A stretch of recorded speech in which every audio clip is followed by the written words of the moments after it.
Hello and welcome to Trekkie and Beyond, a Star Trek podcast. I'm Monica. And I'm Andrea. And welcome to episode 12 of season 3. And it is called There Is a Tide. Should be called something else. But basically, this episode is all about the USS Discovery and how Osyraa is now at Federation headquarters. And now she wants a meeting with Vance. And what does she want to talk about? And how Michael is trying to save the crew, but the crew is also trying to save themselves. There is a lot going on, some people missing, some stupid decisions. Let's go ahead and get into it. Monica, what is your initial reaction? There's always stupid decisions, but overall, I thoroughly enjoyed this episode. There's a lot of segments I would love to talk about, especially the "I love you" exchange between the two of them. I saw you roll your eyes right there. But I will admit, this is a much better "I love you" than in Star Wars, whereas "I love you, I know." So I thought that this was really sweet, and there's Spock who said that she would never find love, and she has. My initial reaction is dead men tell no tales. So kill your enemies, Starfleet. Kill your enemies, because if they're no longer alive, they can't come back and hurt you later. And we see an enemy that we have not seen all season since episode 2 come back to bite them in the butt. Stop letting your enemies live. There's a difference between someone breaking the law and can be reformed versus someone who just wants to do evil things. And if you let them, I'm going to give you, I'm not going to kill you. I'm going to let the elements kill you. Just kill them. Just kill them. I agree with you. But audience, see how we have varying views, initial reactions of this episode. This should be fun. For one of us. Okay, so this episode is all about, actually took sort of a left turn than I was expecting. I was not expecting the Emerald Chain to want to have a negotiation with Starfleet. And that's what this episode is basically in 2 parts. You have Osyraa talking to Vance about setting terms for the Emerald Chain to work with the Federation. And then you have what's happening on Discovery. And so it's very interesting to see Discovery, they're being terrorized, peaceful conversations at Starfleet headquarters. It was 2 very different feels. Normally in the episode, even when we have 2 different storylines, they somewhat have some of the same urgency, but this one sort of seemed very, very different. And I will have to say, I did not want to know what the replicator made the food out of. I could definitely live without knowing that knowledge. I'm hoping he was lying to her, but the guy didn't say lie. That whole part blew me. I just have to talk before we really get into the serious conversations. What did you think about the replicator part? I thought that moment was priceless. I love that moment, especially because this was a red apple. So there's a lot of symbolism connected there. And she even took it back out of her mouth after she realized it. So yeah, the poisonous red apple for the evildoer. But she realized it. She backtracked. And Vance finished his slice. I don't know if I could eat. It's one of the things where it's like I don't want to know how the sausage is made. Just give me the complete thing. Don't ever tell me what it's made of, because now, no, I can't go. I can't go with what it's made of. I just can't get over that. That blew my entire mind. She asked the question, so he just answered it. Maybe he was a little too frank, but she started it. So basically, after taking over Discovery, Osyraa sort of fakes her way into the Federation. And Michael is running after her, trying to stop her from getting there. Vance, being the beautiful man that he is, and the smart man that he is, realizes that it's not the Discovery crew behind the Discovery crew that's in the ship. It's really Osyraa. And that's why he's the man in charge. Because as you can tell, he held no qualms of saying, all right, everyone, red alert, get your weapons hot, aim them at Discovery. Because if need to be, even though he needs the mycelial network, he was ready to blow everyone out of the sky to protect Starfleet. And I love Vance, because Vance makes the hard decisions. And I feel like Starfleet really needs someone who's going to make the hard decisions and not like, oh, we have men on there, we can't lose them. You're going to save 20 men and lose 200? The math ain't mathing for me. So what did you think of that scene? And he admitted that he was wrong because he said by stating that they had left them in the front door. He quickly shut it down and he maneuvered the forces around Discovery, but he started off open to negotiation. And I think that was the right idea to go with, but that there's hostages right now on Discovery. There is a lot of, in my opinion, very stupid decisions that happen in this episode, but I feel like it's not Starfleet and Star Trek if there's not dumb decisions in episodes. And so one of them is, I think, Michael sort of slamming the ship into a Booker ship into Discovery. I think that was not a smart decision because that could have ended very badly. We see that there's an explosion, and it definitely could have ended her life. It could have ended more people on Discovery's life because that you couldn't jump in, you couldn't transfer in. And this is how they always write her, that she'll make the hard and rough decisions, but never allows anyone else to. And then always sort of blame, like thinks everyone else is sort of wrong in their decision making, but she'll go ahead and risk everyone's life for her decisions, but won't let anyone else have the same ability. Because who else is going to say, go ahead and fly directly into that ship with your ship, full speed? And I'm surprised Osyraa's other ship didn't notice. Ship arriving and then on the trajectory right into Discovery. Like, hello, what in the world are they up to? Because I thought at that time they were also firing at Discovery. So yeah, we see then that Booker is going to give himself up so that way they can think only he was on the ship and that Michael can like run around the ship and save everyone.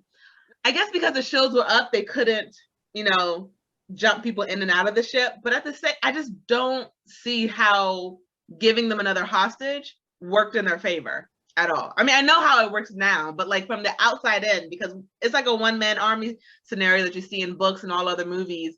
It's like this one person is going to take down this entire organization. And it's like, but that's not realistic. And also, why she leave? Like, I thought that Book was there to help become the escape mechanism for Saru, Hu, and Sukao. So now they're like stranded out there. At least you can have a backup for them, for the crew that's there on this away mission. I didn't even think about that. Yes, she was supposed to be their way of getting home safely. And she just condemned them all to death because, again, she made a decision about what she cared about over everyone else. One more thing. How in the world did Book know that Osyraa was taking Discovery to Federation? She could have taken him anywhere. That is true. She didn't leave a map. They just used the lithium to jump. Like so. Okay, sorry. That's true. But we did have your part of I love yous that I thought was a waste of time because I'm dead inside, people. But what did you think of that scene? A little surprised that she didn't leave like with a phaser, or she wasn't seem like well prepared for this next mission, like what to do now that she's cloaking and going to try to take over the ship. One person solo can outwit Osyraa's crew and take over the ship. Okay, so I could see why, like, now that they're separating, they wanted to say goodbyes, and it was a sweet moment with the IVU. I just thought that she should pack more. She should take, like, I don't know, if it was me, I would take like a dozen, all the Book's phasers, anything you got, give it to me. I need to arm myself for this battle. I would have believed that more if she had all of that. Yeah. Really would have believed that more. I really didn't like a lot of the decisions she made for the crew in this episode because as we'll see like later in the episode what she did to Paul, how she talked to him, how she just sort of cared but not really what she was doing to literally the love of his life. And if it was reversed, we've already seen that she breaks the rules for the people she cares about but won't allow other people to, and then expects them to sort of forgive her or to get over it after the fact. And I just don't see where that thought process of hers, like, how do they keep writing her to do stuff like this, to like go on these like one-man missions? Because you are correct. She should have never left the nebula. They should have stayed there until they figure out how to get Su'Kal away, or leave his butt there. Right. Leave his butt there. Hey, Saru, we know where he is. We can come back, but Starfleet's under attack. We need you. We need you and your little horns that shoot out everything. We need you right now. Culber, we need you too, because Paul, he on the ship. You can't leave him. And Dara, I don't know what you're going to bring, but you got like a couple hundred people's worth of memories in your head. Right. You might know something about the Emerald Chain that we could use. Right. We need to handle priorities. Right. Oh, Su'Kal, we'll be back. You've already seen us. He doesn't believe you're there anyway. So just go and come back. At least beam down there with more anti-radiation pills. Like, at least give them a supply, but you leave them stranded without the supply. Because like with what Indira gave them, they only had like another day, maybe. Right. So, and that's if Indira found them, because I don't think in the last episode we saw if she found them or not. So right. So Michael leaves booked ship in the hull and travels down the corridors. And I don't understand why she attacks one of the regulator guys who had his back to her, who was just trying to it looked like he was taking like a token, like a trophy, like someone's badge off of the honor, the literal honor wall of and so his back was to her, she's cloaked. So why attack him? Like just get into the corridor, just get to a safe space and dismantle and like reprogram stuff and start to shut things down. I don't understand. So she tried to attack him. She didn't have any weapons, but he had a knife. And then with that tussle, she ended up getting stabbed, and then took his comm beacon, and then she's hopping down the corridor with blood dripping off her leg. And the first thing that came to my mind was Die Hard, like the movie Die Hard. You're so right. That's definitely what this episode was supposed to be. And then she also went into one of the conduit. And just like in Die Hard, just like Bruce Willis when he was in the air ducts. I was like, ah. It really was. It basically was a Die Hard episode, because it's a one man against, or one woman in this case, against a literal army that literally, in reality, she would not win this. Right. I will say it was smart for her when they found out where she was, because again, she didn't hide the body, just left it out in the open. And then somehow she ends up with a phaser, which, why didn't you just stun the guy earlier? Right. But neither here nor there. She is in the duct, and she wraps something around, she wraps a piece of cord or a strip or her belt against a little hook and shoots the smoke detector, basically their high-tech smoke detector, and has like basically everyone sort of evacuated out of the conduits where she is, which was smart. But I feel like it should not have been that hard for that girl to let go of her boots. Michael, this is not the time to like just let her fall off. Kick the girl in the face. This is when you do what they did in Poseidon, when the guy wasn't going to let go of the other guy's pants. And he was like, look, the elevator's coming. Either you drop him or you both die. You got to go. Like, kick them in the face. You're already trying to kill her. What's some bruises to the nose? And we see Tilly, being the amazing captain that I know she is, regretting not shooting that guy in the face. From episode 2, from the saloon, the bad guys, Zahir. And yeah, she really takes control of that situation, like in a subtle way. Send signals to each other, and they decide to make a distraction, and then they attacked the regulators, and which is Osyra's bad guys, and then we're able to break free. Booker and Ren are there, and they decide to hold down the fort there to track, so that when additional reinforcemements arrive as regulators, that they could kill them, while I guess Tilly and the rest of the crew try to take over the ship. So at least they're together. I just don't understand why they stayed behind. It would still make more sense for everyone to be separated. Like Tilly and the bridge crew could all go one way, and I think they should have went another way. But staying stuck in one spot made you an easy target, and they're still going to look for the bridge crew when you get taken. So I feel like you could have been like, look, we're not going to go with you. It's one of those things where you have like two teams or two crews, or like you both have the same exact job, but you both can't know what the other person's doing. So that way If team 1 goes down, team 2 is still there ready to go. And it's like, I feel like they both should have had one. They should have broke up the bridge crew. Booker went with one group. Ren should have went with the other group, and it should have been separated so that way if one group went down, the other group was still ready to go, versus it just being Booker and Ren holding down an empty room, which they didn't need to do, and then the bridge crew trying to take back the ship. I felt like it would have worked better if all of them were fighting versus 2. Right. And if you're just trying to kill Osyraa's crew, I'm sorry to say it, but she's probably got more people on the backup ship that she can just beam over. So you're not really going to, well, I guess they're on the outside of the Federation's force field, but she has other crew that's there. But Book kind of volunteered, I think, to stay behind. Yeah. He should have listened to Tilly and went with her. I think in this case, he should have just listened to her and went with her. Tilly knew what she was doing. Tilly's smart. Tilly is very, very smart. And people overlook it because she's always so nervous and she gives off that nervous energy.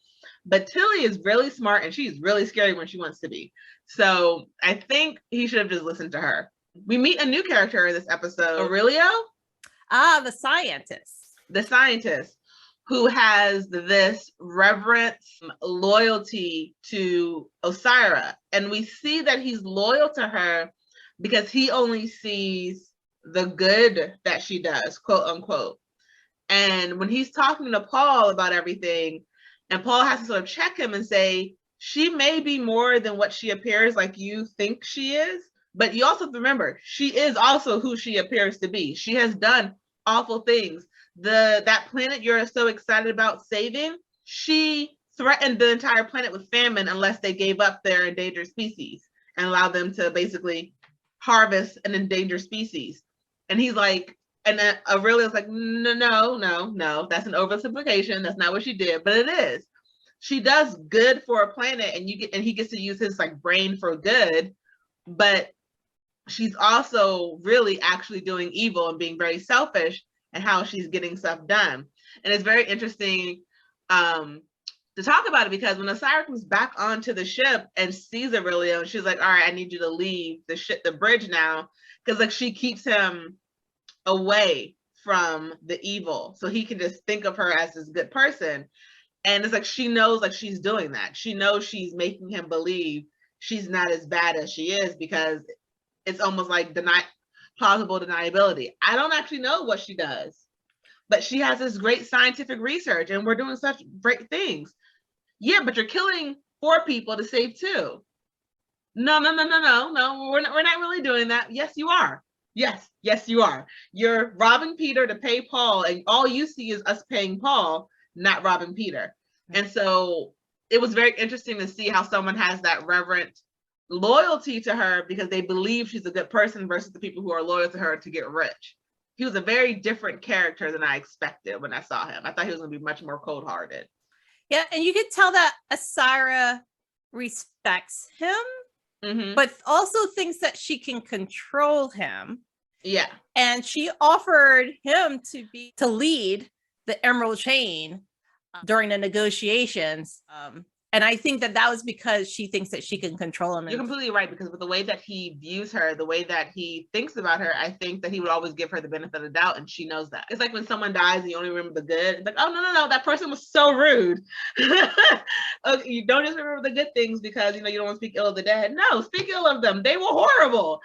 It's like that with him. He only sees the good in general, because she hides the bad from him. So that was a very interesting new character that we got to meet, and I sort of hope the Starfleet saves him. It seems like he's involved in a lot of other research, and he could then be an asset to the Federation. And I don't know if he wants to be saved, but you're right, he is a huge asset to Starfleet, and I think his wanting to grow the mycelial network to where basically no one needs the lithium anymore, everyone can spore jump.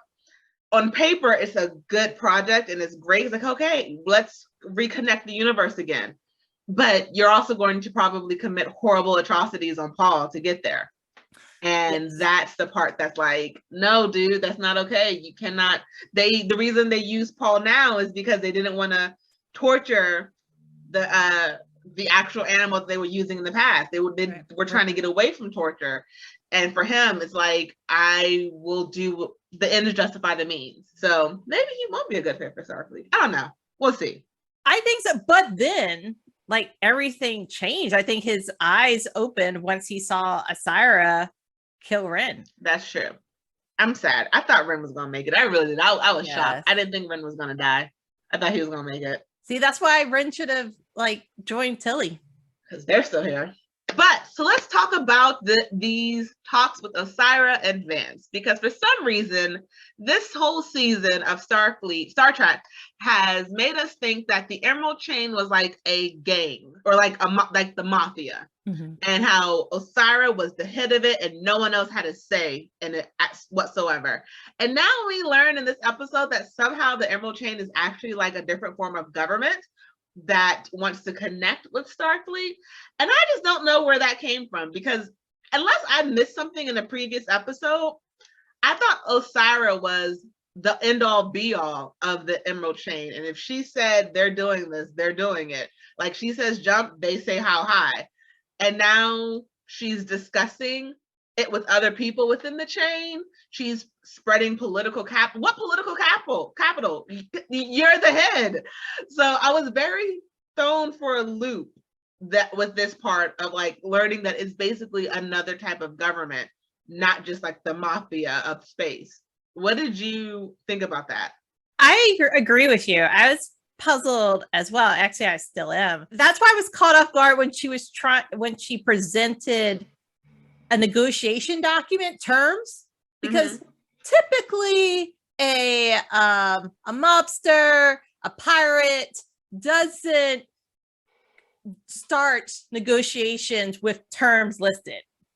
Yeah. That's not normally the case. So I was a little puzzled by that. And then basically it sounds as though she wants the positivity, the hope and positivity of the Federation with like the commerce part that she's managing. But she's managing a network of exchange groups, but it's an organized exchange. But there's not as much, I think, hope for the future, because she doesn't know how the exchanges will continue without dilithium. She realizes the end is near, I think. I don't know. It still threw me for a loop. Just because even though, yeah, they do run the exchange and they have people do the couriers do all that stuff, it just made me think that if she says, look, we're going to fall under Starfleet, you're going to fall under Starfleet.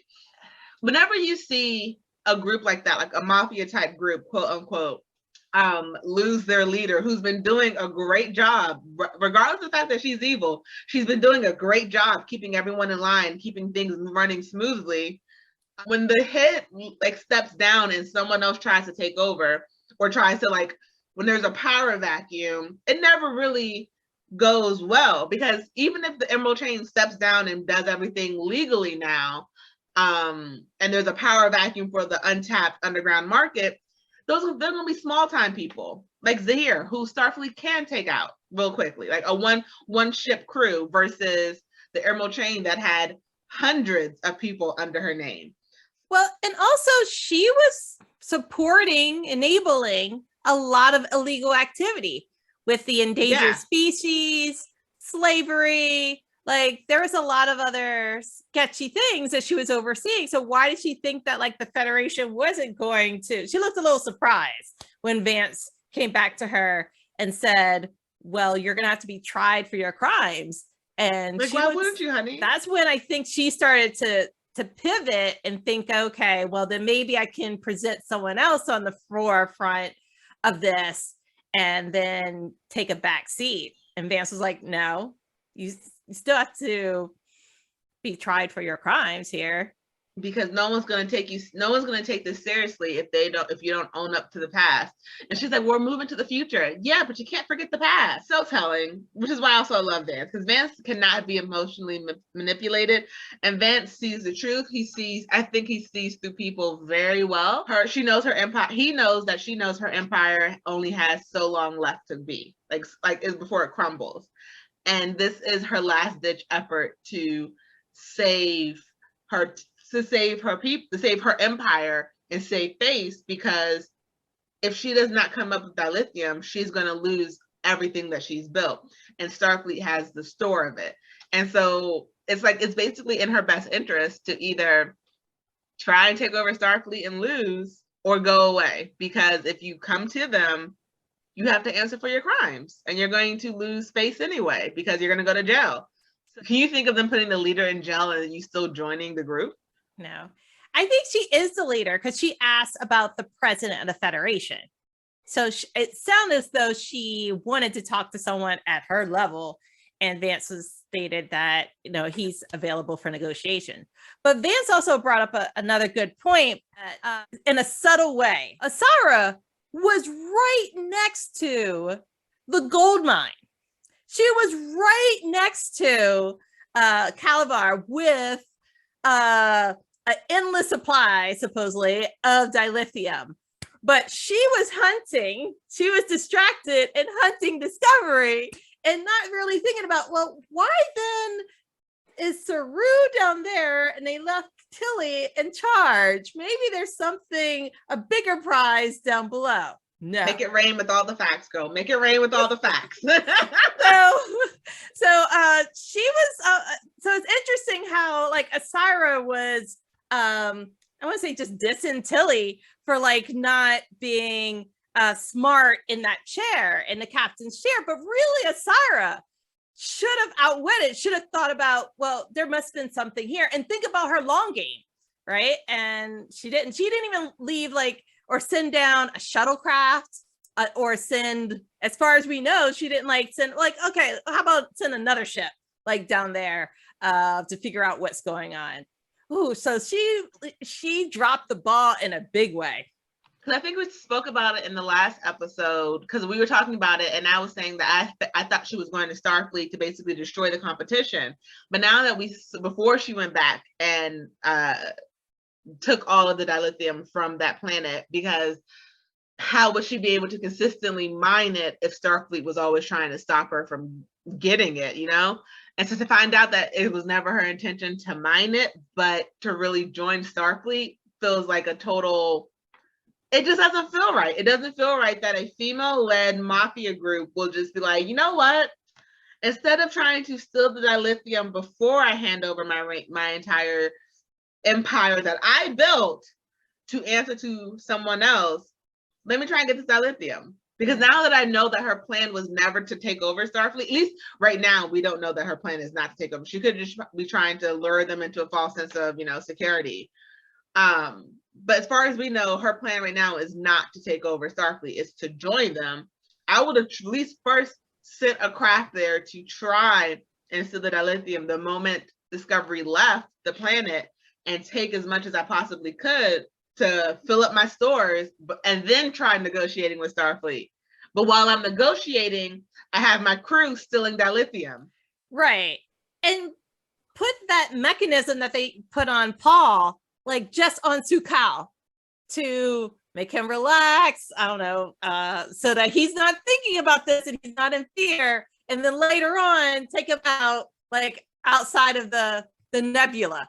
Put him to sleep. Do the Vulcan nerve pinch. Put him to sleep. Just put him to sleep. Yeah. But you can deal with him another way. So, or control him so that then you can have even more power for other people that are using the dilithium. Just kill off all the other dilithium in the universe, and then you have your restock right there. And people say I'm evil. I like the possibilities in this episode. I don't, how I feel about how they write Michael. People. I don't like that part, how they write Michael. But wow, this episode could have gone in lots of different directions. Yeah, apparently she could have killed millions of people, according to Monica. Another big part in this episode that I can see this being a riff that may not be fixed before this season is over, because we only have one more episode before the season's over, and that's a rift that's growing between Paul and Michael, because Michael is basically kicking Paul off the ship, and Paul's like, we have to go back because he needs to save his husband, because they've been through too much crap to not make it.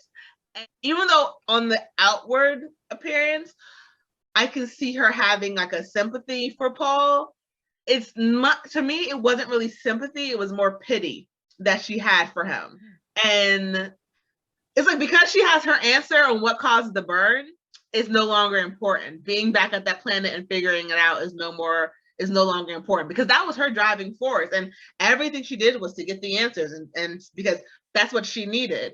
But instead of even trying to placate Paul and say, we need to get Discovery back before we can go back and save them because they have control of the ship, they'll just jump there. Their people are still on the ship. We can't jump there with these people on there because I can't save them.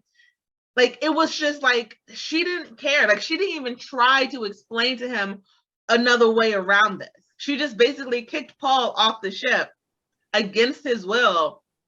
I understood that, like, look, you can't, Paul is the only one that can make the Mycel network work, and there's something, they have him that can control him, and they can jump anywhere. But at the same time, have some freaking sympathy for your friend who is about to lose his husband and the person he considers his child. And Michael, we all know, if it was Book, you would have went back for him. Yes.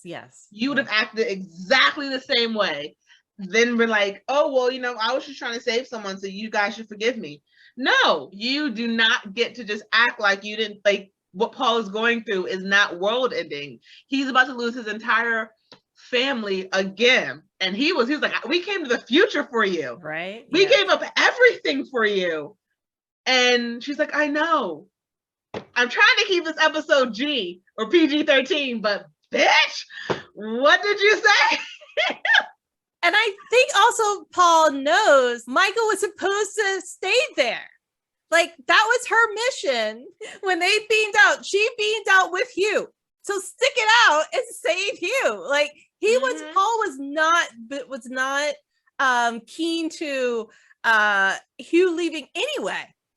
Like, he was highly upset about that. Like, this is a dangerous mission. I don't think you should go. I just think Michael should have stayed behind. Yeah, I really do think Michael should have stayed on. Because let's be honest, they were about to take the ship back without her. They were really about to take the ship back without her. Like, she should have stayed behind on Book's ship and saved them and gave them a little bit more time to get Su'Kal under control, or just leave the dude there. But I feel like we can get into a never-ending discussion about why it was dumb for her to leave and never finish this episode. Yeah, I think we both feel for Paul in this case. I definitely feel for him, and if I was him, I don't know if I could forgive her, unless, like, especially because we don't know if he's going to survive. We don't know if Saru's going to survive. We don't know if Indira's going to survive. Like, we really just don't know what's happening on that planet. And so if they kill my man again, Paul needs to leave the ship. This isn't like season 1 where Michael was trying to avoid the war by, like, destroying the ship, because that's what she should have done. This is her deciding what she believes is correct is more important than what other people believe is correct. Right. And plain on selfishness, because you have everyone you love on the ship with you. Why does anyone else want to do anything different than what you think? And this is why I think she's not ready to be a captain. Right. So speaking of a call that she made that I thought was misplaced, she called her mom. And I was thinking, why not call the Federation? Like, why in the world you make one call? What's your mom going to do to help you right now? Unless there's something going on. I don't know. I missed something. But she should have made some sort of indirect way of connecting with Vance to tell Vance what was going on. That's what I envisioned to happen, because that's also what was occurring in Die Hard. Like, stick to the script. Stick to the movie. That works. Like, no, you're 100% correct. You are 100% correct, because they definitely should not. She should not have called her mom. Why were you calling your mother? Vulcans aren't a part of Starfleet anymore. They just aren't. What did you think was going to happen? Like, if I swear to God, if it's like the Vulcans show up at the end of this next episode saving her or whatever, I'm just going to be very, very, very shocked, because I don't get why they didn't contact Vance beforehand, why they didn't send a message ahead of time, why there was just so much. And we see that they tried to talk to Vance quickly, but they didn't pick up. But you didn't send a message. Voicemail does not exist in this timeline. Right. Like, hey, Vance, that's not Discovery. That's not Discovery. That's all I say. That's not Discovery. That's not Starfleet. Osyraa has them. Don't trust them. Don't let them in. That's all you had to say, was like, don't let them in. Like, right. And it just dumb decisions all around. So then we come near the end of the episode, and we see the bridge crew is trying to make their way through the ship, and they are like, I like how they're all sort of standing, all aiming at different directions down the hall, because they hear a noise, and we see this cute little robot poke its head out, and it shows Tilly a little video, like of a movie, and she's like, "Oh, you're the sphere data," and the Dot 23 robots was like, "Yes, let's take back the ship." And I'm like, "Oh, they're just so cute." Yes. But it's very interesting, because in the beginning of this episode, they were just trying to delete everything off of the Discovery, and they couldn't delete the sphere data. And so instead of allowing the data to be turned off, it uploaded itself to a different consciousness. So now it's technically no longer connected to Discovery, which is interesting, because it downloaded itself into the 3 robots. So I wonder if it's 3 different entities, or if the robots are really, like, does each robot have different information? Because, like, it's a lot of information apparently. Right. So it's like, did they download into or are they just really one consciousness spread out between 3 different robots, or does each robot have some of its own information? Because the eye colors were different, so it made me think that each robot had like its own portion of the memory. Oh wow, that's interesting. I guess we'll see. I just also remember thinking in that scene, oh, that's where the weapons are. That's where Michael should have went. That's all I was thinking. Like, Michael, go get the weapons before Osyra's men pick up the weapons and use them against you. I feel like they always have Michael make the dumb decisions, because at the end of this episode, she forces Paul out so that way Starfleet can pick him up and keep him safe away from Discovery. And it's not what she did, it's how she did it.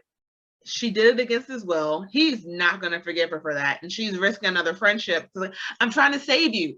But did he ask to be saved? Because every time you try to save someone, Michael, without asking them for their consent before you do it, you do the wrong thing.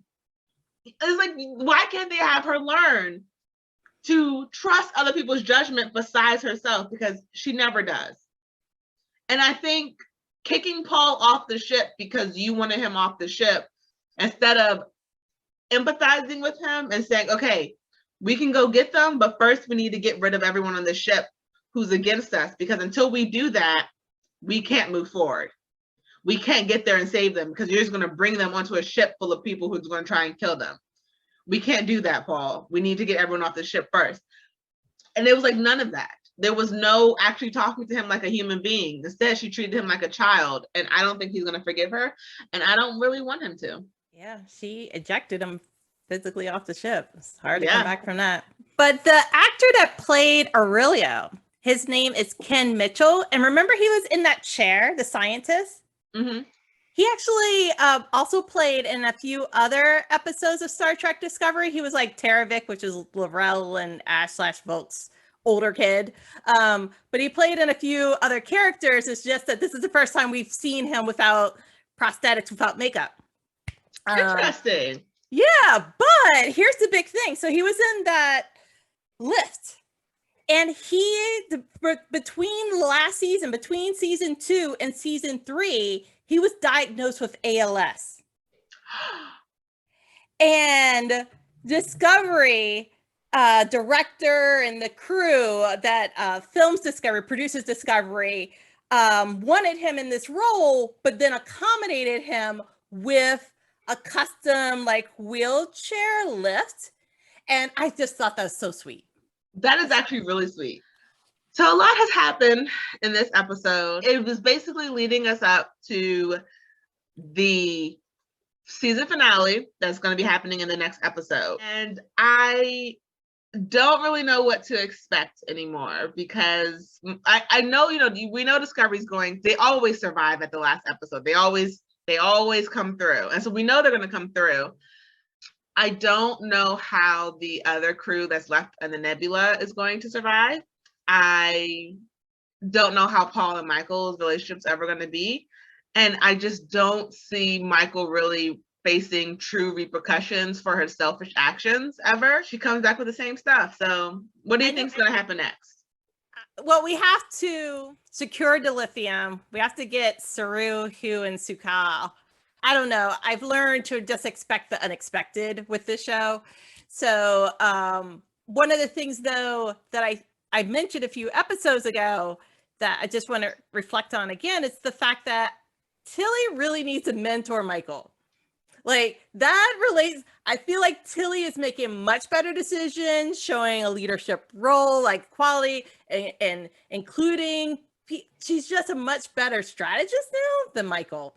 And Michael needs to learn from Tilly now. I know she was mentoring Tilly before, but that's actually a really good point, because Tilly definitely has the same issues where she'll make mistakes, but she'll learn from them, and she puts the crew first. And that's the difference between Michael and Tilly. Tilly will put the crew first and include the crew in her decisions. Yeah. Michael will put the crew first, quote unquote, but then do everything on her own. And it's like, they don't really allow her to trust anyone, but then she always says, you all mean so much to me. Then trust that they're fucking adults. Right. You're all on Starfleet together. Stop treating them like every problem you have to fix personally. Use them instead of just, okay, I need this information from you right now. Okay, well, I'm going to go do this because I can't bear losing anyone else. But that's their job. That's the job. Like, you have to trust other people, and they just never let her trust them. And that's the difference. You're right. Tilly trusts the crew, and she uses everyone in the decision. And she does what's best for them with them. And Michael trusts the crew, quote unquote, but cannot do what needs to be done. They always have her, they always hold her back. That is a very annoying trait. But until next time, we can't change her. We can't change the story. We'll find out more. In the meantime, we know that Book and Michael are in love. Ugh. But as always, I'm Andrea. And I'm Anika. And live long and prosper.